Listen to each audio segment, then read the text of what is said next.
श्री स्वामी समर्थ. कसे आहात तुम्ही? तर मी आज बनवत आहे फ्रूट कस्टर्ड. चला तर बघा मी कसे बनवत आहे. इथे मी सफरचंद, केळी, डाळिंब, ड्रायफ्रूट आणि कस्टर्ड पावडर दुधामध्ये मिक्स करून घेतले आहे. आता मी गॅसवर अर्धा लिटर दूध गरम करत ठेवले आहे. दुधामध्ये साखर टाकून घेत आहे. आपल्याला जेवढं गोड पाहिजे आहे तेवढं आपण साखर टाकून घ्यायची आहे.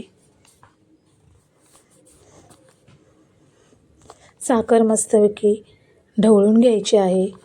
साखर विरघळली की त्यामध्ये कस्टर्ड पावडर ओतून मिक्स करून घ्यायचे आहे आणि ढवळून घ्यायचं आहे. कस्टर्ड टाकलेले दूध जोपर्यंत उकळी येत नाही आणि घट्ट होत नाही तोपर्यंत ढवळत राहायचं आहे. आता कस्टर्ड थंड झाल्यावर त्यामध्ये सर्व फ्रूट टाकून घ्यायचे आहे आणि 10 मिनटं फ्रीजमध्ये ठेवायचं आहे. हे फ्रूट कस्टर्ड लहान मुलं आवडीने खातात. चला तर मी आता हे फ्रूट कस्टर्ड माझ्या मुलीसाठी वाटीमध्ये काढून घेत आहे.